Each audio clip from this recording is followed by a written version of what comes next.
तेव्हा श्रोते हो, ऐकूया मुलाखत सुरम्य संध्याकाळ.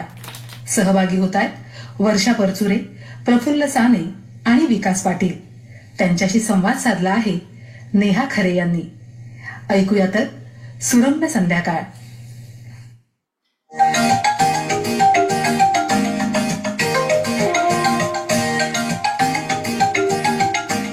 आपल्या घरामध्ये आजी आजोबा, आई बाबा आणि मुलं असं सुखचित्र आजकाल कमी दिसतं.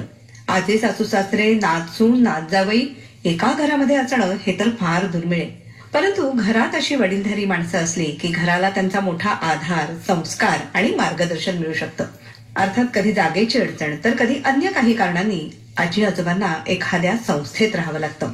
वृद्धाश्रम किंवा अन्य केंद्रामध्ये त्यांची सशुल्क किंवा निशुल्क व्यवस्था केली जाते. काही मंडळी आपलं वार्धक्य सत्कारणी घालवण्यासाठी कुठे सेवा देतात किंवा चांगल्या गोष्टीमध्ये स्वतःचा जीव रमवतात. आयुष्याच्या अखेरच्या टप्प्यावरची सुरम्य संध्याकाळ अनुभवावी असं प्रत्येकालाच वाटत असतं आणि त्यासाठीच प्रयत्नशील असलेली अशी संस्था परिवर्तन महिला संस्था. या संस्थेच्या अध्यक्ष वर्षा परचुरे आज आपल्याकडे आलेल्या आहेत. मुख्यतः महिला विकासासाठी कार्यरत असणाऱ्या या संस्थेचे ज्येष्ठ नागरिकांसाठीचे खास उपक्रम आहेत, तर त्याबद्दल आज आपण जाणून घेणार आहोत. वर्षाताई नमस्कार. नमस्कार. आणि त्यांच्या सोबत आज आलेले आहेत विरंगुळा केंद्राचे सदस्य विकास पाटील आणि प्रफुल्ल साने. नमस्कार. नमस्कार. 2000 साली महिलांचे प्रश्न सोडवण्यासाठी वर्षाताई मुळात या परिवर्तन महिला संस्थेची स्थापना झाली आणि त्यानंतर त्याला हा एक वेगळा आयाम जोडला गेला, तो ज्येष्ठांच्या सेवेचा. त्याची गरज मुळात का निर्माण झाली? डोंबिवलीमध्ये जेव्हा सुरुवातीचे जे संस्थापक आहेत, ज्योती पाटकर असतील, प्रज्ञा कुलकर्णी असतील, ज्योती पठाणे असतील, तर यांनी जेव्हा काम सुरू केलं तेव्हा त्यांच्या असं लक्षात आलं की वृद्धांचे काही वेगळे प्रश्न आहेत, म्हणजे वृद्ध महिलांचे आणखीन वेगळे प्रश्न आहेत. आणि डोंबिवली सारख्याच्या परिसरांमध्ये काही पॉकेट्स अशी होती की जिथे सिनियर सिटीजन्स आपल्याला बसलेले दिसायचे. त्याचं थोडं आणखीन फॅक्ट फाइंडिंग करायला जेव्हा लागलो तेव्हा असं लक्षात आलं की दिवसभर घरात एकटे राहिले तर घरात काही आपदा होईल, त्या वृद्धांना स्वतःला काही त्रास होईल या भीतीने वृद्ध स्वतः कधी बाहेर येऊन बसायचे दिवसभर, किंवा घरातली लोक त्यांना सांगायची की बाहेर राहिलात तर सेफ राहाल, 4 लोकांमध्ये राहाल. मग कुठे मंदिरामध्ये, कुठे कुठच्या हॉटेलमध्ये, कुठे पायऱ्यांवरती असे वेगवेगळ्या ठिकाणी बसलेले बागांच्या कडेला बागांच्या कडेला असे दिसायचे. मग असा विचार केला की अरे जर असा प्रश्न, म्हणजे 2000 साधारणतः 10 साली हा असा विषय आला आणि असं लक्षात आलं की जर असा खरंच ज्येष्ठ नागरिकांचा जर प्रश्न असणार आहे तर का ना, जसं पाळणाघर आपण लहान मुलांसाठी सुरू करू शकतो तसंच पाळणाघर किंवा डे केअर सेंटर हे आपण सिनियर सिटीजनसाठी सुरू करावं. अच्छा. आणि या विचारातून खरं सांगायचं तर परिवर्तनचा ज्येष्ठ नागरिकांप्रतीचा जो प्रवास आहे उपक्रमांचा तो सुरू झाला.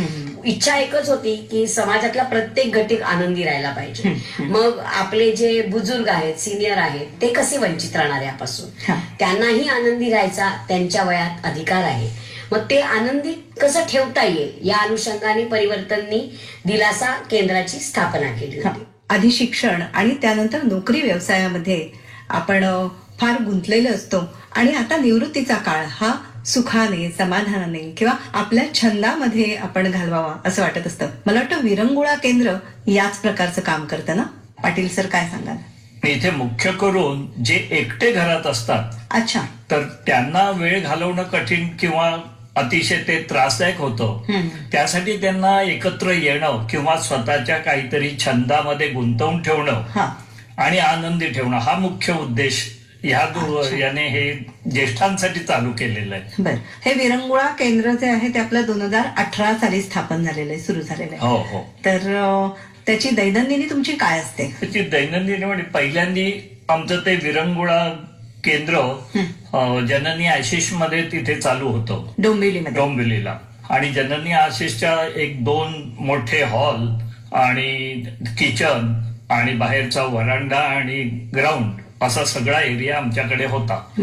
आणि त्यामध्ये लोक येऊन राहायचे, कोण डबे घेऊन यायचे, त्यांना डबा गरम करून द्यायचा, 2 वेळ चहा पाणी, आणि शिवाय खेळायला कॅरम, बुद्धिबळ वगैरे अशी सर्व सोय होती. आणि त्याप्रमाणे ते व्यवस्थित चालू होतं. विशेषतः कोविडमुळे जेव्हा हे बंद झालं, म्हणजे लोक बाहेर पडणं बंद झालं, तेव्हा आम्ही हे ऑनलाईन चालू केलं आमच्याकडे. अच्छा. हं. आणि ऑनलाईन सर्व कार्यक्रम म्हणजे तिथे जननी आशिष मध्ये पण पहिल्यांदा कॅरम स्पर्धा वगैरे सर्व प्रकार व्हायचे. आणि लोक मस्तपैकी सकाळी येऊन संध्याकाळी निघून जायचे, कोण दुपारी यायचे आणि संध्याकाळी जायचे. हो, त्यांच्या त्यांच्या वेळेनुसार आणि एन्जॉय करायचे. ते कोविडमध्ये बंद झाल्यामुळे मग परतुरेताईंच्या मदतीने आणि खानोलकर सरांनी ते चालू केलं आणि त्यांच्या घरून त्यांनी ते सगळं ऑपरेटिंग चालू केलं. आणि सर्वांनी मस्तपैकी आमचे 180 सभासद आहेत, पण त्यातले 60-70 तर रेग्युलर जॉईन व्हायचे. अच्छा. आणि त्यामध्ये गाणी गाणं किंवा काही कार्यक्रम, ते कार्यक्रमांची रूपरेषा आहे, ठरवलेले वार.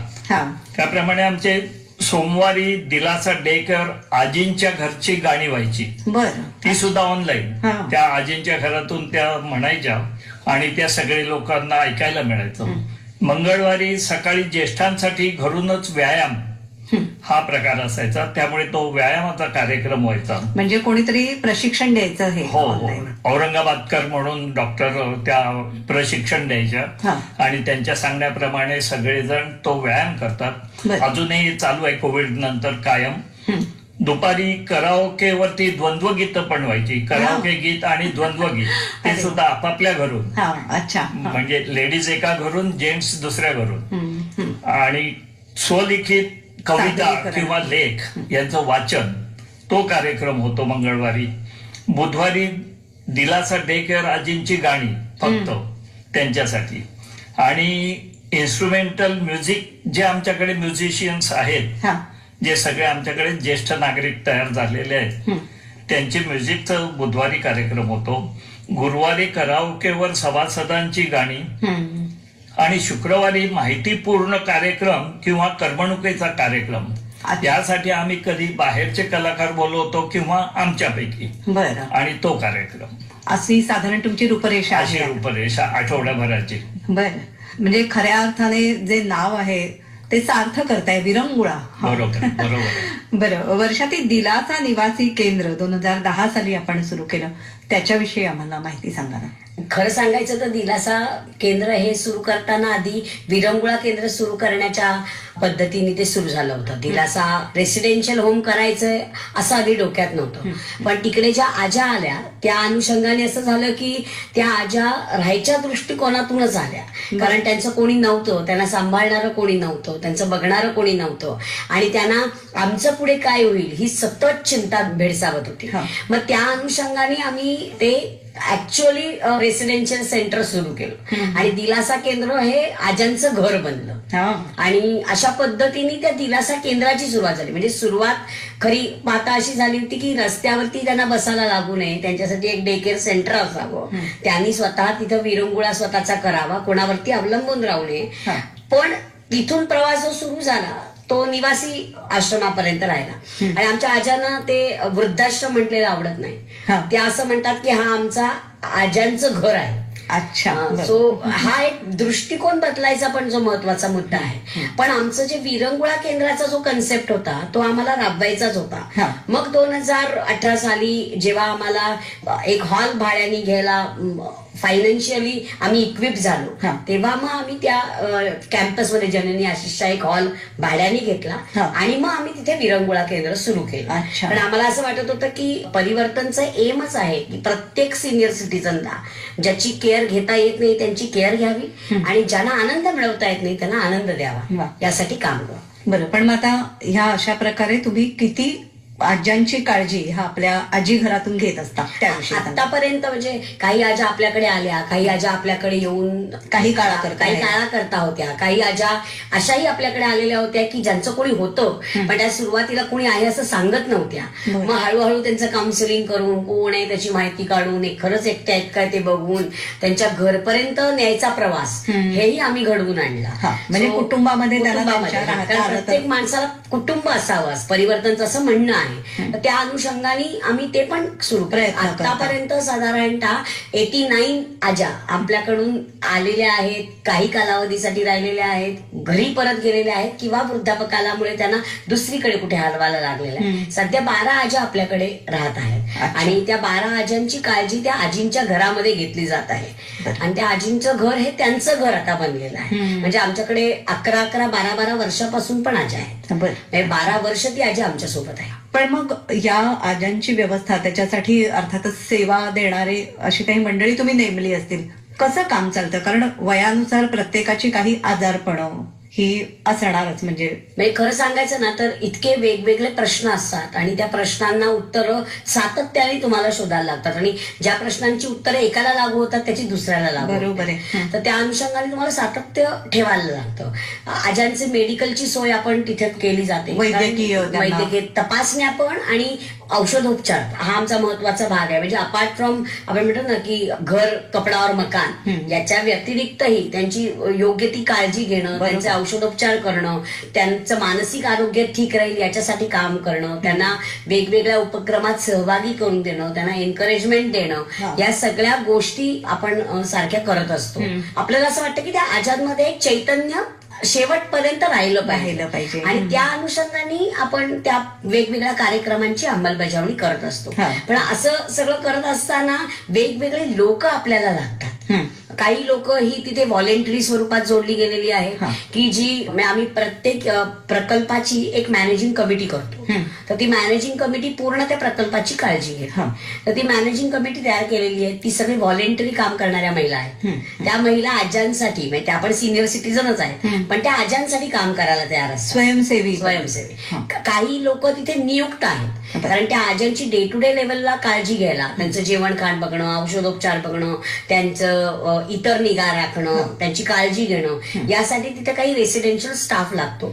तो रेसिडेन्शियल स्टाफ आपण अपॉइंट केलेला आहे. आणि मला सांगायला फार छान वाटतं की आमच्या बालिकाश्रमातून मोठ्या झालेल्या मुली तिथं कामाला येतात बरेच वेळा. अच्छा. आजांची सेवा पण होते, त्यांना घर पण मिळतं आणि त्या घराबरोबरच त्यांना एक वेगळा दृष्टिकोन पण डेव्हलप व्हायला मदत होते आणि आजांची पण मदत होते. पण काही स्टाफ नियुक्त असतो, काही स्टाफ ऑनररी असतो आणि या सगळ्यांच्या संयुक्त विद्यमाने आपण हे सगळं चालवत असतो. बरोबर. म्हणजे जसं लहान मुलांना सांभाळणं हे कठीण असतं तसंच ज्येष्ठांना सांभाळणं सुद्धा. कारण आपण म्हणतो म्हातारपण म्हणजे दुसरं बालपण असंही म्हटलं जातं. त्यांचे मूड्स असतील, त्यांचं मन राखणं, वयाचा आदर ठेवणं, या गोष्टी सुद्धा तुमच्याकडे घडत असतील. त्याविषयी थोडे तुमचे अनुभव. खूप गंमत असते बरं का. म्हणजे जशी लहान मुलं भांडतात, जशी लहान मुलं एकमेकांशी आवाज उठवतात किंवा चिडतात एकमेकांवरती, तशा आमच्या या आज्या सुद्धा एकमेकांवरती चिडतात, एकमेकांशी अशी भांडतात. म्हणजे लिटरली कसा भांडतात. कारण पण हे नॅचरल टेम्परामेंट्स आहेत आणि ते नॅचरल टेम्परामेंट्स असलंच पाहिजे.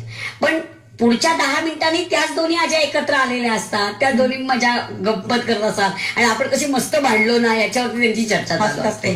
त्याच्यावरती. सो हे सगळं तिथे चालू असतं आणि मला असं वाटतं की हे घराचं लक्षण आहे की एका घरामध्ये कलह पण असतात, एका घरामध्ये प्रेम पण असतं, विश्वास पण असतो आणि एकमेकांची बांधिलकी पण असते. या सगळ्या गोष्टी आमच्या आज्यांच्या घरात तुम्हाला दिसणार. आणि काही आज्यांना पंखा लागतो, काही आज्यांना पंखा लागत नाही, त्याच्यावर नाही. कॉमन, म्हणजे किती छोटी गोष्ट आहे. कधी कधी आज्या असं सांगतात की आज जेवण या पद्धतीचं बनवा बरं का, आज जेवणामध्ये हे घालू नका. त्यांचं त्या पद्धतीने पण त्यांच्या इच्छा राखल्या जातील. कारण हे शेवटी कसं आहे की शी शुड फील हॅपी. आज मला कोणी नाही म्हणून मी आश्रमात आहे असं तिला वाटायला नकोय. आज आश्रमातले सगळे माझ्यासाठीच आहेत आणि मी त्यांच्यासाठी आहे आणि ते मला हवं ते करत आहेत. हे एक फिलिंग जाताना बरोबर तिने घेऊन जावं. विरंगुळा केंद्रातली तुम्ही मंडळी, तुम्ही सुद्धा ह्या दिलासा केंद्रामध्ये जाता का? साने साहेब काय सांगाल? मी म्हणतो की यांनी जे सांगितलं त्याच्यात थोडस मी आणखीन वाढवतो की आजींच्या घरी आम्ही 6-7 जण मिळून त्यांना गाणी शिकवायला म्हणून जातो. आता गाणी शिकवणं आमचा उद्देश नव्हता पण त्यांनी स्वतःहून सांगितलं आम्हाला गाणी शिकायचे, करोकेवर गाणी म्हणता आली पाहिजेत म्हणून आम्ही 6-7 जण तिकडे जाऊन दर आठवड्याला आधी 2-2 दिवस जात होतो. मग आता 1-1 दिवस जायला लागलो तर ते थोडेसे हे झालेले, वाट एक पाहतात दिवस त्या. काय येता हा, तुम्ही अच्छा. रोज शक्यतो या. आता 2 महिने गॅप घेतले आम्ही मध्ये, ते सुद्धा त्यांना सहन होत नाही. तुम्ही जाऊ नका, तुम्ही या, आम्हाला शिकवायला या, आम्हाला बरं वाटतं हा, वगैरे. हा. आणि त्यांची आवड आणि उत्साह बघून आम्ही शिकतो त्यांच्याकडनं अरे कसं वा. बोलावं, काय गाणं. त्यामुळे तो एक वेगळा अनुभव आहे.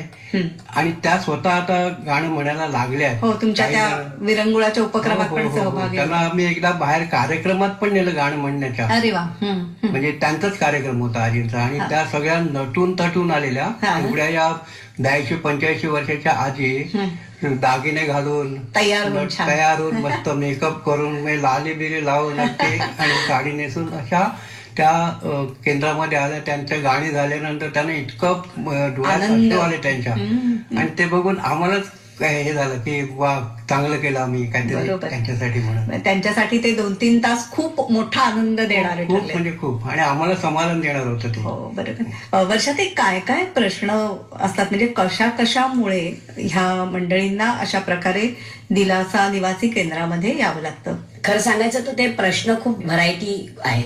कोणाला कोणी सांभाळायला नसतंच, आणि नातेवाईक असतात, म्हणजे चुलता आहे, पुतण्या आहे, पण प्रत्येकाची घरं आणि मनं दोन्ही इतकी छोटी झालेली आहेत की सध्या वेळ त्याच्यामध्ये कोणालाही स्कोप नसतो. आणि बरोबर आहे, प्रत्येक जण व्यस्त पण असतो.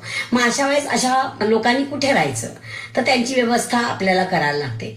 मला आज असंही आठवतं की मला बँकेतून फोन आला होता एका, की आमच्याकडे एक आजी आहे, त्यांचे शेवटचे बँकेच्या खात्यामध्ये 3,000 रुपये राहिलेले आहेत. त्या भाड्याच्या घरात राहत आहेत, आणि आता जर त्यांनी पैसे काढले तर पुढच्या महिन्याला त्या भाडं कसं देणार आणि त्या खाणार काय, असा आम्हाला प्रश्न आहे. तर तुम्ही काही याच्यावरती उपाय करू शकता का?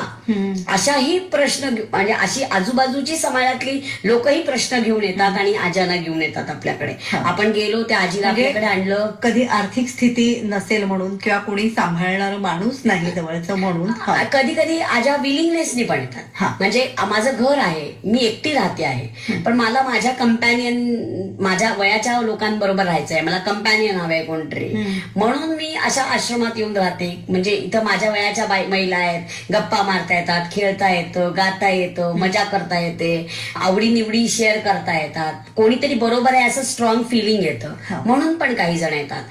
काही जण काही कालावधीसाठी पण येतात. म्हणजे आता एखादी घरी आजी आहे आणि त्या आजीला त्या घरातल्या लोकांना कुठच्या तरी बाहेरच्या देशात जायचं आहे 15 दिवसांसाठी फिरायला, किंवा बाहेर कुठे जायचं आहे काही कार्यक्रमासाठी, मग आजीला घरात कोण बघणार, एकटीला कसं ठेवणार. मग अशा वेळेस ते लोक पण आमच्याकडे आणून ठेवतात की 15 दिवस आजी तुमच्याकडे राहील. आणि त्या आमच्याकडे अशा पण महिला आहेत की ज्यांची घरदारं, संसार सगळं आहे, पण फॉर अ चेंज म्हणून माझ्या वयाच्या लोकांबरोबर मला वेळ देता येईल म्हणूनही येतात.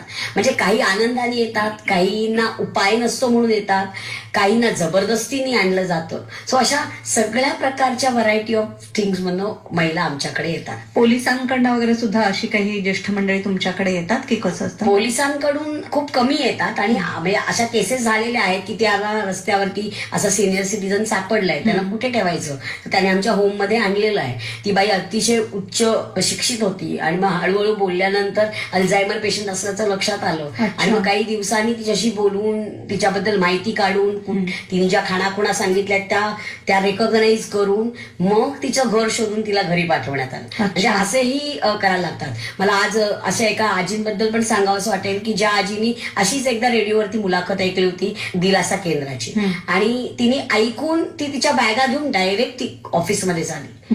की ती म्हणाली की तुम्ही मला ठेवा, नाहीतर मी रस्त्यावर राहील. आता जर असं कोणी आपल्याला म्हटलं तर आपण रस्त्यावर कसं राहू देणार.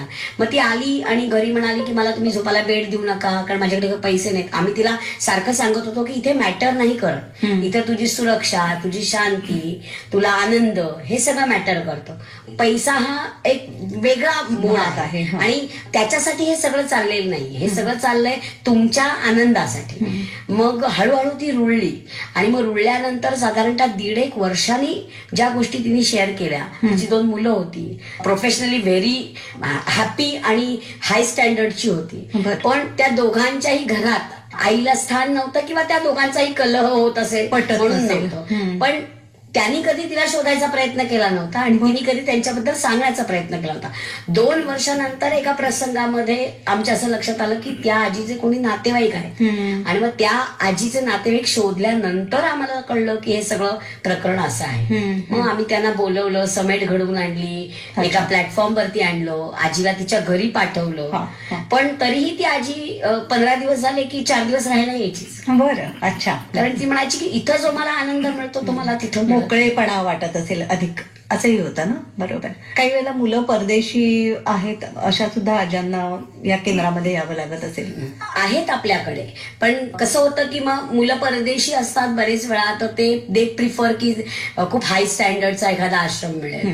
आज्या बरेच वेळा काय सांगतात की आम्ही तुमच्याकडे राहायला येतो, परदेशात आहेत म्हणूनही आज्या आपल्याकडे राहायला येतात, पण त्या काही कालावधीसाठी असतात, काही कालावधीनंतर त्या घरी जातात, परत त्या येतात राहायला, म्हणजे त्यांचं जाणं येणं चालू असतं. सो व्हॉट इज इम्पॉर्टंट, त्यांना आनंद मिळणं महत्वाचं. सो किती दिवसासाठी येत आहेत हे महत्वाचं नाही. पण अशा काही वर्ष सातत्याने राहणाऱ्या अशा पण आज्या आपल्याकडे 11 वर्ष राहणाऱ्या आज्या आहेत, कारण त्यांना कोणी नाहीच आहे. म्हणजे उद्या त्यांचं लागलं, खुपलं, दुखलं तरी निर्णय संस्थेलाच घ्यायला लागतात. काही आज्यांचे काही नातेवाईक माहिती आहेत, काही आज्यांचे कोणी नातेवाईकच नाही आहेत, त्यांना काही आपण म्हणतो ना आगापिछाच नाही. म्हणजे जशी मुलं अनाथ असतात तशी आजी आजोबा पण अनाथ असतात. आणि मग म्हणजे आम्ही असं म्हणत नाही, कारण शेवटी आम्ही आहोत त्यांच्या. सो आता जशी माझ्या मुली आहेत अनाथ आश्रमातल्या, तशी ही पण आमचीच आहे, आमच्याच आजी आजोबा आमच्या फॅमिलीचा मेंबर आहे. पण तुम्हाला करायला लागतं, मग ती कमिटमेंट तुमची लाईफ लॉंग असते. ठराविक वयानंतर काही वेळेला असं होतं माणसांचं की कुठेही तडजोड करायची नसते. तर आपल्या विरंगुळा केंद्रामध्ये सुद्धा जी मंडळी येतात पाटील साहेब, तिथेही असा काही अनुभव येत असेल की त्यामुळे त्यांचे कधी प्रश्न मांडतात का तुमच्या केंद्रामध्ये? काही वेळेला त्याविषयी बोललं जातं का? नाही, आमच्याकडे तशी शिस्त छान आहे. आमच्याकडे कंप्लेंट्स हा विषयच नाही. बरं. आणि वादविवाद नाही. म्हणजे आमचे व्हॉट्सअपवरचे पण काही नियम आहेत की भीतीदायक संदेश टाकायचे नाही, वादविवाद नाही, मतभेद नाही, राजकीय बातम्या नाही, जाती धर्म व्यावसायिक काळजी उपदेश हे सर्व वर्ज्य आहे. अच्छा. आणि फक्त काय तर एकमेकांना आनंद द्यायचा. गाणी हा आमचा मुख्य आत्मा आहे. त्यामुळे सगळेजण गाणी म्हणतात, आनंद घेतात.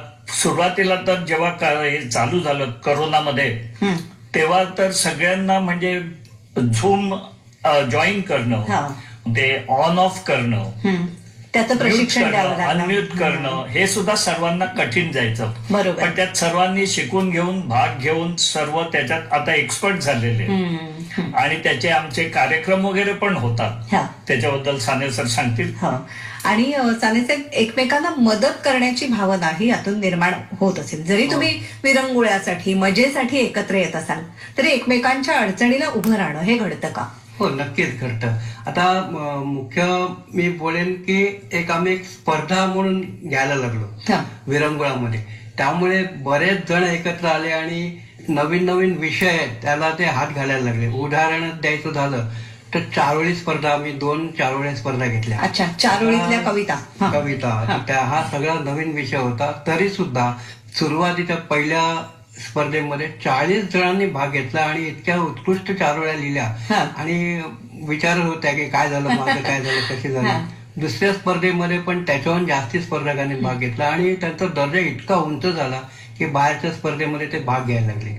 तसंच कविता लिहिणं, कविता सादरीकरण करणं वगैरे यामध्ये सुद्धा खूपच अगदी एक्सपर्ट म्हणावे असे माणसं आहेत. अरे वा. 2 जण तर राष्ट्रपती अवॉर्ड विनर आहेत आमच्याकडे. अच्छा. आणि ते पण अतिशय सुंदर सादरीकरण वगैरे करतात. एका राष्ट्रपती अवॉर्ड विनरची 36 पुस्तकं बाहेर आलीत, त्यांनी प्रकाशित झालेली. आता अंताक्षरी स्पर्धा झाली. अंताक्षरी स्पर्धा बाहेर भाग घ्यायचा म्हणून आम्ही आतमध्ये स्पर्धा घेतल्या, म्हणजे आमच्या समूहामध्ये. त्यावेळी पण त्यांना उत्कृष्ट प्रतिसाद मिळाला. बाहेर खुल्या ह्याच्यामध्ये आम्ही भाग घेतला. त्याच्यात आमच्या गटाला 3 गट फायनलला आले. त्यामुळे आम्हाला एवढा आनंद झाला. त्यातल्या एकाला बक्षीस मिळालं त्याच्यामध्ये. तर त्या अंताक्षरी स्पर्धेमध्ये सुद्धा प्रॅक्टिस करण्यामध्ये प्रत्येक जण हिरिहिरीने भाग घेत होता की नवीन नवीन आयडिया काय करायच्या. गाण्याच्या स्पर्धा आम्ही तुमच्या समूहात घेतच होतो, पण बाहेरच्या समूहामध्ये म्हणजे खुल्या स्पर्धेमध्ये आता जे डोंबिवलीला मोठी स्पर्धा झाली त्याला लाखभराचं बक्षीस होतं पहिलं. अच्छा. त्यामध्ये आमचा मेंबर एक जण दुसरा बक्षीस घेऊन गेला, 50,000चं बक्षीस घेऊन गेला. छान. तर या गोष्टी खूप सुंदर आहेत त्याच्या. तुमच्यामध्ये गायक आहेत, त्याचप्रमाणे कवी आहेत, लिहिणारे चांगलं बोलणारी मंडळी आहात. आणखीन एक वेगळा गुण सांगायचा तर चित्रकला. हा. चित्रकलामध्ये म्हणजे पोर्ट्रेट पेंटिंग वगैरे त्याच्यामध्ये श्याम मेस्त्री म्हणून आहेत ते, मी स्वतः आहे त्याच्यामध्ये. अच्छा. फक्त पेन्सिल स्केचेस काढतो, म्हणजे 300 तरी स्केचेस काढून झालेत. बर. त्या श्याम मेस्त्री सरांनी आता बरेच काय काय काढलेले आहेत, म्हणजे देवदेवतांची वगैरे चित्र त्यांनी खूप छान काढलेली आहेत. आणि माझा एक असा एक विरंगुळा आहे की कोणतरी माझ्या डोळ्यात भरलं की आमचे सर आहेत त्यांचं काढावं, किंवा आता अशी चित्रकार पण आहेत आमच्याकडे, अगदी इन्स्टंट चारोळे लिहिणारे म्हटलं ना मी, ते सुद्धा आहेत. म्हणजे व्हॉट्सअपवरती लगेच त्यांच्या चारोळ्या येतात, त्याला प्रत्युत्तर देणारे असतात, त्या चारोळ्यामधनं त्यांच्यात वादविवाद होतात. एक वेगळी गंमत असते. आणि तुमच्याकडे डान्सर्स पण आहेत, नृत्य करणारे पण आहेत. हो बापरे, नृत्य करणारे भरपूर. म्हणजे 3 मोठे कार्यक्रम झाले, त्याच्यामध्ये 6 ते 7 जणांचं एक नाचाचं पथकच ठेवलेलं. त्यामध्ये नाच करायच्या, त्या डान्स करायच्या, त्याच्यात पब्लिक पण यायचं, त्याच्यामध्ये प्रेक्षकातली माणसं पण यायची. तर एक वेगळा आनंद आहे. मला अजून एक गोष्ट आठवते की या विरंगुळा केंद्राचे कार्यक्रम चालू होते आणि त्या कार्यक्रमामध्ये डान्स कॉम्पिटिशन चालू होते. काही गाणी म्हणत होती, काही कविता वाचत होती, काही नाच केला होता. तर त्या नवरंग मधला नाच केला होता, अरे जा रे नटखट. ते डबल रोलचा नाच होता. त्या आजींचं वय आहे 78 वर्ष आणि त्यांनी तो आता संध्याने केलेला नाच आहे, त्याला किती एनर्जी लागते. त्या आजीनी तो पूर्ण एनर्जीनी आणि पूर्ण म्हणजे सगळे जण भारावून जाऊन उभे राहून टाळ्या वाजवत होते, एवढा तो पॉवरफुल डान्स होता. आणि तो डान्स संपला आणि ती आजी ना त्या स्टेजवरतीच बसली. आम्हाला 2 मिनिटं सगळ्यांना छातीत धस्स झालं की काय झालं, कारण खूप एनर्जी लावली होती ना. ती म्हणाली मला 5 मिनिटं बसू दे, आता मी खूप दमले. पण तिच्या चेहऱ्यावरती जे तेज होतं, तिच्या चेहऱ्यावरती जो त्या नाचाचा आनंद होता.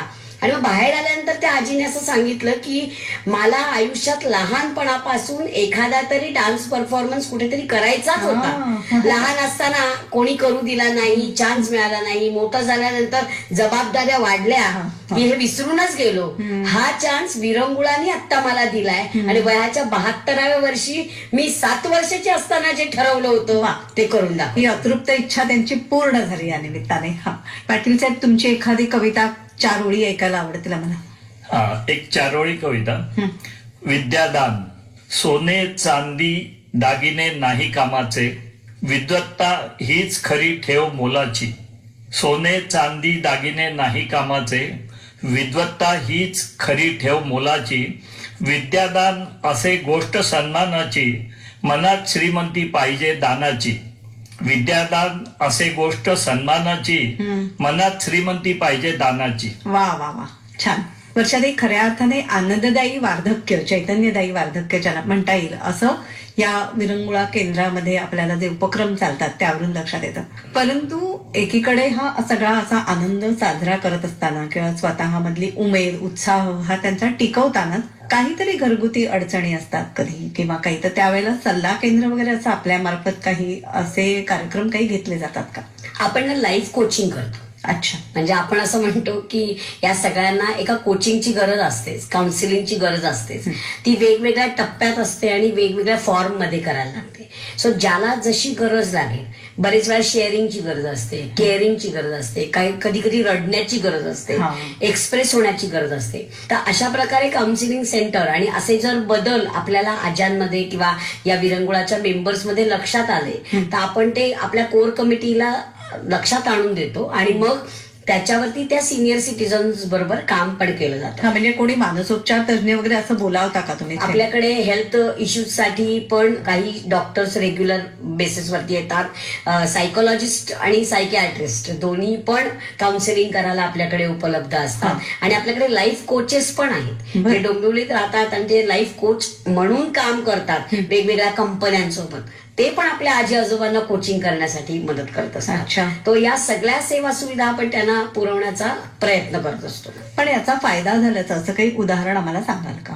मला काय वाटतं की याचा फायदा नक्कीच होतो, कारण माणसांनी शेअर केल्यामुळे. म्हणजे अगदी उदाहरण झालं तर एखादा माणूस डिप्रेशनमध्ये, एक आजी डिप्रेशनमध्ये होती आणि तिच्या काही घरगुती अडचणींमुळे तिला तो त्रास सहन करावा लागत होता. पण ती जेव्हा यायची तेव्हा ती नॉर्मल असायची. जाताना तिची जी एक्सप्रेशन्स असायची त्याच्यावरनं असं वाटायचं की काहीतरी कुठेतरी मेक आहे, कळत नाहीये, पण आता मला घरी जायचंय. हे आनंददायी फिलिंग नसायचं, ते टेन्शनवालं फिलिंग असायचं. मग जेव्हा हळूहळू हळूहळू ही गोष्ट आमच्या काउन्सिलरला आम्ही निदर्शनास आणून दिली आणि मग काउन्सिलरनी काही गप्पा मारायला त्या आजींबरोबर सुरुवात केली. आठवड्यातून एकदा, आठवड्यातून दोनदा, जसं वेळ मिळेल तसं यायचं, त्या आजीशी गप्पा मारायचा. मग लक्षात आलं की घरी गेल्यानंतर तिला सतत कोणाचे टॉन्ट्स ऐकायला लागायचे आणि ते टॉन्ट्स तिने ऐकले की तिला असं वाटायचं की मी आज का नाही मरून जाते. अरे बापरे. आणि म्हणून मग ती घरी जायला घाबरत असे. इतकी नकारात्मकता म्हणा. म्हणजे इथे आल्यानंतर सकारात्मकता आहे, पण जाताना मात्र नकारात्मकता आता पुढे मला फेस करायला लागणार आहे, हे फिलिंग आहे. त्याचं दडपण खूप दडपणाचं होतं. मग त्याच्या फॅमिलीला बोलवून, एक दिवस विरंगुळामध्ये बोलवून त्यांच्याशी शेअर करून त्यांना ते सगळं दाखवून, बरं आता हे असं व्हायला पाहिजे की त्यांना पण ऑफेंडिव्ह वाटायला नाही पाहिजे, तिला पण त्रास त्याचा नंतर पुढे जाऊन नाही व्हायला पाहिजे. तर मग त्या अनुषंगाने कशी समेट घडवून आणता येईल यासाठी काउन्सिलरनी प्रयत्न केले आणि नंतर ते वातावरण खूप हेल्दी झालं, बदललं, हेल्दी झालं. आणि एवढंच नाही तर एकमेकांची काळजी घेण्याची जी प्रक्रिया आहे ती तिसरा माणूसच नाही तर या सगळ्या सिनियर सिटीजननी पण एकमेकांची काळजी घेणं अपेक्षित आहे. हे कल्चर तिथे डेव्हलप झालं. म्हणजे आपण जेव्हा असं म्हणतो की कोणी काउन्सिलिंग करायला पाहिजे किंवा कोणीतरी आपल्याला मदत करायला पाहिजे, तर ती मदत ना आपल्या आपल्यातच तयार झाली पाहिजे, बाहेरून मिळण्यापेक्षा तुम्ही एकमेकांना. ऍब्सोल्युटली. म्हणजे त्याचं उत्कृष्ट उदाहरण द्यायचं झालं तर सिनियर सिटीजन्सच्या या सगळ्या विरंगुळा केंद्रामधली एक आजी होती जी रेग्युलर आमच्या पूर्ण प्रवासात येत होती, आमच्या कार्यक्रमात येत होती, नाचत होती, गात होती. आणि 4-5 दिवस झाले ती अचानक आलीच नाही. सगळ्या मेंबर्सना हा प्रश्न पडला होता की झालं काय, या आजी येत का नाही. मग त्यांनीच ठरवलं की आपण त्या आजीच्या घरी जाऊन बघून येऊया. कारण ती आजी एकटी राहते हे सगळ्यांना माहिती होतं. मग परिवर्तनचे कार्यकर्ते आणि म्हणजे आपल्या विरंगुळा केंद्राचे सभासद असे 2-3 जण मिळून गेले. गेल्यानंतर लक्षात आलं की 3 ते 4 दिवसांनी त्या आजीने दरवाजाच उघडलेला नाही येतो. जेव्हा त्यांच्या शेजारी वगैरे विचारलं आणि मग त्यांना विचारलं की तुम्ही वाजवला नाहीत का, तर म्हणजे त्यांच्याशी तसा काही संपर्क येत नाही, त्यामुळे वाजवायचा. आता इतकं आपण आयसोलेशन मध्ये जगतोय ना सध्या, आपली संस्कृती बदलत चालली, आपलं कल्चर बदलत चाललंय, त्याचे कधी कधी दुष्परिणाम पण आपल्याला बाजारांना पत्ता नाही, माहिती नाही. मग नंतर आम्ही पोलीस स्टेशनला फोन केला. पोलीस स्टेशन मधनं पोलीस आले. मग त्यांचा मुलगा जो होता तो बाहेरच्या राज्यात राहत होता. मग त्याला फोन करून कळवलं, त्यांनी त्याच्याकडनं दार तोडायची परमिशन घेतली, मग दार तोडलं आणि असं लक्षात आलं की ती आजीचा मृत्यू 3 दिवसापूर्वीच झालेला होता. म्हणजे इतकं दारुण. म्हणजे हे सगळं जे फेस करून आलेले आमचे आजी आजोबा होते त्यांच्यासाठी तो खूप मोठा धक्का होता. मग त्यांना शांत करण्यासाठी, त्यातनं बाहेर काढण्यासाठी आम्हाला खूप सारे प्रयत्न करायला लागले. सो हे ना खूप असं काय म्हणतो आपण कॉम्प्लिकेटेड होतं. कारण कसं असतं की त्यांच्या वयाचीच असतात ते, त्यामुळे त्यांना फिलिंग पण खूप स्ट्रॉंग असतात. मग अशा वेळेस तुम्हाला या सगळ्यांची एक मेट घडवून आणण्यासाठी काम करायला लागतं. अत्यंत म्हणजे वयाच्या या टप्प्यावरती खूप भावनिक होणं हे स्वाभाविक असतं आणि त्यामुळे त्याची सुद्धा ते कुठेतरी आपली भावना व्यक्त करणं, त्याचा निचरा होणं हे फार महत्वाचं असतं. आणि ते ह्या आपल्या दिलासा आणि विरंगुळा या दोन्ही माध्यमातून मला वाटतं होत असावं. विरंगुळा केंद्रामार्फत काही मोठे कार्यक्रम आयोजित करण्याचा काही अनुभव तुमच्यापाशी आहे? साहेब काय सांगाल? नक्कीच. मला सांगायला खूप आनंद होतोय की दिलासा विरंगुळा केंद्रातर्फे आम्ही 3 असे मोठे कार्यक्रम केले जे रोटरी क्लबनेच अरेंज केले होते. 3 मोठ्या ठिकाणी, सावित्रीबाई फुले, काशीनाथ घाणेकर सभागृह आणि आचार्य अत्रे या 3 ठिकाणी मोठ्या प्रमाणावर कार्यक्रम केले. की सावित्रीबाई फुलेला तर 970 जागा फुल झाल्या होत्या आणि मग मधल्या पॅसेजमध्ये बसायला लागली माणसांना. तर एका वेळी आमचे 25 ते 30 जण कार्यक्रमामध्ये भाग घ्यायचे, इंडिव्हिज्युअल गाणं म्हणायचे आणि त्याला इतके दाद मिळाले आम्हाला की सगळीकडनं म्हणजे मागणी यायला लागली त्याची आणि खूप प्रचंड प्रमाणात यश मिळालं मला ते. म्हणजे हा मोठा वाद्यवृंदाचा कार्यक्रम तुम्ही सगळ्या ज्येष्ठांनीच घडवून आणला. हो, ज्येष्ठांनीच घडवून आणला, ज्येष्ठांसाठी म्हणून केला, पण सगळेजण होते त्याच्यामध्ये आणि प्रोफेशनल म्हणता येईल असा कार्यक्रम झाला. सगळे रोटरियन्स पण खूप खुश होते त्यावरती. आणि बाहेर सुद्धा आता आणखीन एका स्पर्धेबद्दल सांगतो की बाहेर कवी संमेलनामध्ये वगैरे पण आमचे काही मेंबर्स भाग घेतात आणि त्यामध्ये बक्षिसं पण एवढी मिळवत आहेत की म्हणजे आता काही जणांचे हजार बक्षिसं झाले.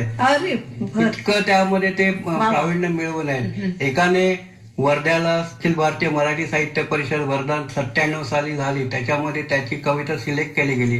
900 कवितांमध्ये त्याची सिलेक्ट केली गेली कविता आणि त्यांनी तिकडे ती सादर केली. एका पाठोपाठ एक म्हणजे कॉम्पिटिशन म्हणतात ना तसे, एक वर गेला की मी पण का नाही म्हणून सगळेजण बाकीचे पण त्यामध्ये भाग घ्यायला लागले. म्हणजे एकूण कलाकार मंडळी तुमच्याकडे बरीच आहेत पाटील साहेब. पण अशा प्रकारचा मोठा कार्यक्रम करायचा म्हटलं की त्याला आर्थिक बळ सुद्धा लागतं. म्हणजे परिवर्तन महिला संस्था तुमच्या पाठीशी आहे, पण बरोबर तेवढंच पुरेसं होतं की कसं असतं? नाही, हे आमचं सगळं आर्थिक बळ म्हणजे आमच्या जे कलाकार आहेत त्यांची स्वतःचीच इन्स्ट्रुमेंट, ते त्यात पारंगत आणि त्यांच्याकडे आमच्याकडचे एक तर आहेत ते 7 इन्स्ट्रुमेंट एका वेळेला वाजवतात. अच्छा, 7 इन्स्ट्रुमेंट मध्ये त्यांचं मास्टरी आहे. आणि एकदा एक गंमत सांगायची म्हणजे ठाण्याला एक कॉम्पिटिशन होती संगीताची, तर तिथे त्यांनी 60 वर्षापर्यंतचे पार्ट दिले होते म्हणजे ग्रुप, आणि नंतर पुढचे नव्हते. तेव्हा आमच्यापैकी त्या खानोलकर सरांनी त्यांना विचारलं की तुम्ही पुढच्यांसाठी का नाही दिलं? अहो, पुढचे कोण भाग घेत नाहीत. तुम्ही म्हणाल तुम्ही द्या, तर आमच्याकडे आहेत म्हणाले. अच्छा. मग त्यांनी मीटिंग मध्ये ते मांडलं आणि पुढच्या 60च्या पुढच्या लोकांसाठी पण त्याच्यात एक केला ग्रुप. त्याच्यात आमच्याकडच्या 40 जणांनी भाग घेतला. बर, वा. भरपूर प्रतिसाद. आणि त्यातली 3-4 बक्षिसं आम्ही घेऊ. पहिल्या 3 नंबरची बक्षिसं आमच्या त्यांना मिळाली. वा. विरंगुळा केंद्राची अशी काही सभासदत्वाची फी वगैरे असते की कसं? सभासदत्वाची अशी नॉमिनल फी आहे, तशी फी अशी नाहीये. दिली तर दिली, घेतली तर घेतली असं. पण ऐच्छिक आहे, म्हणजे तसे आम्ही साधारण 6 महिन्याला 300 रुपये घेतो फक्त. अच्छा. ते सुद्धा काही देतात काही नाही देत, पण कार्यक्रमाला येऊ दे. कार्यक्रमाला येतं. आमचा महिन्यातून एक थेट भेट असतो गणेश मंदिरमध्ये कायम हॉल घेऊन. काय करतात त्याच्यामध्ये? त्याच्यामध्ये वेगवेगळे दरवेळेला कार्यक्रम असतात. कधी कॉम्पिटिशन असतात, कधी गाण्याचे असतात, कधी आणि मुख्य म्हणजे आम्ही 75 पूर्ण केलेल्यांचा सत्कार करतो. ज्यांची 75 पूर्ण झाली आहे त्या ज्येष्ठांचा सत्कार होतो आणि ज्यांची लग्नाची 50 वर्ष पूर्ण झाली आहेत त्यांचाही सत्कार होतो. कधी अनुभव कथन वगैरे असं काही असतं का? हो, अनुभव कथन असतं. कधी बाहेरचे कलाकार भाषणासाठी बोलवून त्यांचा कार्यक्रम अरेंज केला जातो. तर कधी आमचेच कार्यक्रम वेगवेगळे असतात. मध्ये तर एकदा बालदिनाचा कार्यक्रम केला होता की त्या दिवशी सगळे आमच्याकडचे शाळेसारखे ड्रेस करून आले होते. हाफ पॅन्ट, हाफ शर्ट आणि लेडीज पण तशाच फ्रॉक वगैरे घालून होते, फ्रॉक वगैरे घालून. आणि असा म्हणजे सगळ्या ग्रुपला आपण वार्धक्य विसरणं आणि आनंद घेणं. वा. आपल्यातलं शैशव जे आहे ते पुन्हा जागवणं. 18 ते 20 जण होते त्यावेळी भाग घ्यायला. प्रत्येक माणसामध्येच एक लहान मुल दडलेलं असतं, ते या निमित्ताने बाहेर आलं. त्याच्यात आणखीन पुढे जाऊन पुढे फॅशन शो पण झाला, त्याच्यात पण भाग घेतला. काही जण सोंगाड्या झाले होते. वेगवेगळे आम्ही उपक्रम जे जे सुचतात तसे घेतो आणि ते हिरिरीने भाग घेतात प्रत्येक जण. वर्षातील वेगवेगळ्या कारणांनी ज्यांना कुटुंब नाहीये, कुटुंबातली माणसं नाहीयेत, अशा सगळ्या आजा आपल्या या आजांच्या घरामध्ये राहत असतात आणि मग त्यांचंच एक छान कुटुंब त्या ठिकाणी तयार झालेलं आहे. तर अशा काही आजांपैकी कोणाचं आजारपण असं मोठं काही जर का आलं तर ही समस्या तर हाताळावीच लागत असेल, त्याविषयी सांगा ना. खरं सांगायचं तर खूप मोठ्या आजारपणांसाठी संस्था इक्विप नाहीये, कारण जागा लहान आहे, भाड्याच्या जागेत हे सगळं चालू आहे, रेंटल बेसिसवरती आहे. त्यामुळे अशी एखादी आजी जर आजारी पडली तर काहीतरी आम्हाला अल्टरनेटिव्ह शोधायला लागतो. मध्ये एक आजी जी आमच्याकडे आमच्याकडे आलेली होती, जिचं कोणीच नव्हतं. तिचा साधारणतः ती आमच्याकडे 6 वर्ष राहिल्यानंतर तिला कॅन्सर डिटेक्ट झाला. सुरुवातीचं कॅन्सरची उपाययोजना म्हणा, औषधोपचार म्हणा, केमो पर्यंत म्हणा आम्ही केलं, पण नंतरच्या ट्रीटमेंट तिच्या खूप क्लिष्ट होत्या आणि त्या होणं पण कठीण होतं. मग अशा वेळेस आम्हाला काही ठिकाणी त्यांना हलवायला लागतं. दुसऱ्या सिनियर सिटीजन्सची मेडिकली काळजी घेतली जाईल, मेडिकल दृष्टिकोनातून काळजी घेतली जाईल. मला आजही चांगलं आठवतं, जेव्हा त्या आजीला आम्ही त्या अशा आश्रमात ठेवलं तेव्हा तिने माझा हात पकडला होता आणि तिने मला सांगितलं होतं की ताई मला माझ्या घरी मरायचं आहे. अच्छा. मी त्याला म्हटलं अगं पण तुला इथे मरायला ठेवलेलं नाही आजी, तू बरी होणार आहेस आणि तुला घेऊन जायचंय. ती म्हणाली तू जर मला सोडून गेलीस आणि मला माझ्या घरापासून दूर ठेवलंस तर मी इथे राहणार नाही.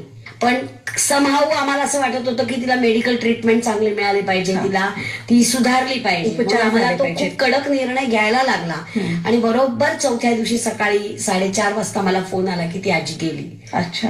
अशा काही घटना आपल्याला खूप सुटफूट लावून जातात आणि आपल्याला खऱ्या अर्थाने त्रास देऊन जातात. कारण जर तिला आश्रमात ठेवलं असतं कदाचित ती 2 दिवसांनी गेली असती, पण तिला तिच्या घरी मरण आलं असतं.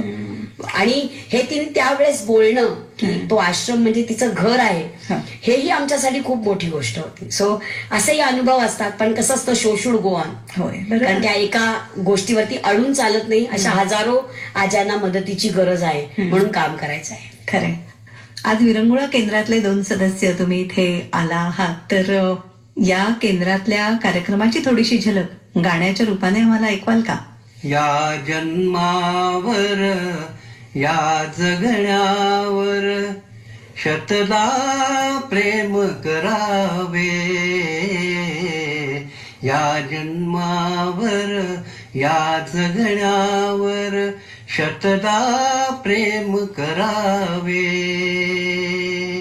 शतदा प्रेम करावे, शतदा प्रेम करावे, या जन्मावर या जगण्यावर शतदा प्रेम करावे, या जन्मावर.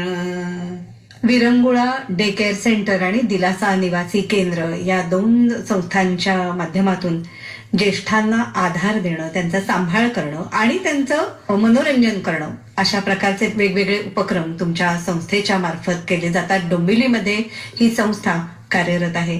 तुम्हा सगळ्यांना या पुढच्या कार्यासाठी खूप शुभेच्छा देते. वर्षा परचुरे, विकास पाटील आणि प्रफुल्ल साने, आपण तिघही इथे आलात, आमच्याशी संवाद साधला, मनापासून धन्यवाद देते. नमस्कार. नमस्कार. आणि आता आपण संवाद साधणार आहोत दिलासा केंद्रातल्या 2 सुपर सिनियर सिटीजनशी. तर ह्या 2 आज्या आहेत, तर ह्या आज्यांच्या घरात जाऊया. दिलासा केंद्रातल्या आज्यांना आज आपण भेटणार आहोत. तर आजी तुमची ओळख करून द्या ना आधी. माझं नाव नलिनी गोखले. बरं. मी डोंबिवलीचीच आहे आणि या संस्थेमध्ये म्हणजे या दिलासामध्ये मी 11 वर्ष आता मला होतील. बरं. अच्छा. कशा काय आलात या केंद्राकडे? बरेच दिवस एकटेच राहत होते. माझे मिस्टर जरा लवकर गेले, पण नंतर वय वाढल्यामुळे मला एकटे राहणं जरा अशक्य वाटायला लागलं. काय वय आहे आता तुमचं? माझं आता 92 वर्ष संपलं, 93 चालू आहे मला. बरं. अच्छा. 2013 मध्ये मी आले. घराप्रमाणे मी इथे बाहेर कुठे गेले ना तर आले तर मी घरी जाते असं म्हणते. अच्छा. पण अजून तुम्ही हिंडत्या फिरत्या आहात? हो, हिंडत्या फिरत्या आहे मी अजून. तिथं सकाळी आम्ही चहा घातलेला चहा घेतो, चहा बिस्किट असतात. नंतर मग 9 वाजता नाश्ता असतो आणि नाश्ता रोज बदल असतो, वेगळा वेगळा असतो, ताजा असतो. त्यानंतर आम्ही 12 ते 12:30 दरम्यामध्ये जेवतो. तर ते पण सुद्धा भाजी पोळी आमटी कोशिंबीर असं रोज असतं.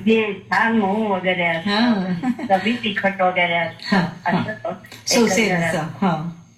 आणि नंतर मग आम्ही 4 वाजता आम्हाला लाईट डिश असतं. लाईट म्हणजे चिवडा, कुठे फरसाण, कुठे काही असं लाईट, आणि चहा असतो. बरोबर. रात्री आम्हाला 8 ते 8:30 दरम्यान जेवण असतं. जेवण सकाळचं संध्याकाळी नाही, ताजं जेवण असतं. अरे वा.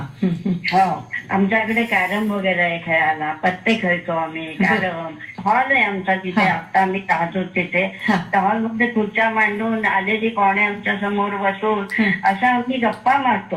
वा, तुम्हाला हे दिलासा म्हणजे स्वतःचं घर वाटतंय, हीच फार मोठी पावती आहे या संस्थेच्या कामाविषयीची. आजी, तुमचा वाढदिवस सुद्धा संस्थेमध्ये कधी साजरा झालाय का हो?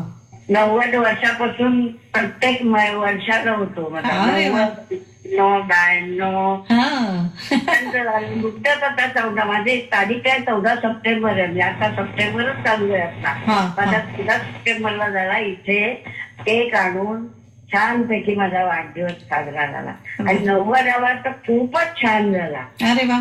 लक्षात येईल असा सुरू म्हणजे काय झालं माहितीये का, नव्हतं की माझा वाढदिवस काय माहिती होतं, पण हे घर मिळून करणारच हे माहिती नव्हतं. सरप्राईज कायम लक्षात राहील तो वाढदिवस. अरे वा, बरोबर.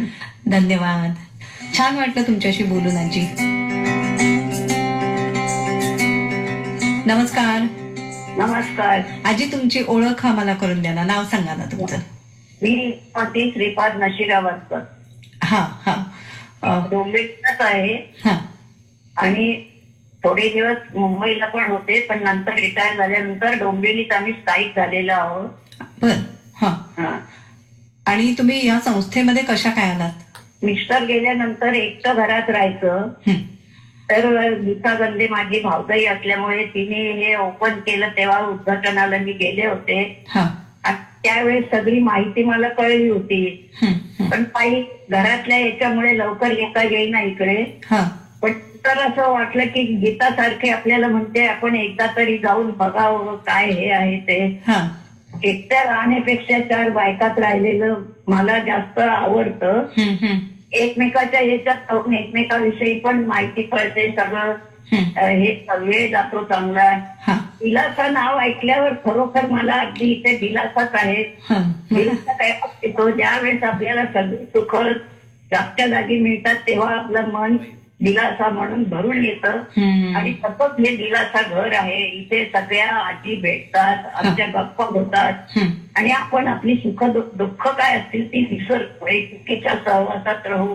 पण या सगळ्या तरुण मुली इथे काम करणाऱ्या आहेत, इतक्या प्रेमाने त्या सगळं करतात आणि व्यवस्थित, म्हणजे नावं ठेवून एवढं छान स्वयंपाक पाणी सगळं करतात.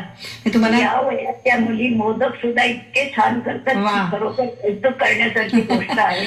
व्यायामाचं आहे, गाण्याचं आहे, ज्या ज्या गोष्टी सगळ्या जगात चाललेल्या आहेत त्या त्या आजीसाठी करमणूक म्हणून त्या, किंवा शरीराला व्यायाम पाहिजे हे सुद्धा याच्याकडे सुद्धा दिलासाचं लक्ष असतं. सुद्धा जरी एक दिवस घरी गेलं तरी असं वाटतं नाही आपण इथे केव्हा जातो. म्हणजे तुम्ही मध्ये घरी जाता आणि परत येता का, असं करता? आताही करते, इथेच राहते, सगळं मला अगदी घरच्या सारखंच वाटतं. पण आता वय झालेलं आहे, 94 वर्षाचं वय आहे आता. बर. अच्छा. आम्हाला सुद्धा खूप एनर्जी दिलीत तुम्ही, उत्साह ऊर्जा दिलीत. मनापासून आभार मानते आणि नमस्कार करते तुम्हाला दोघींनाही. धन्यवाद.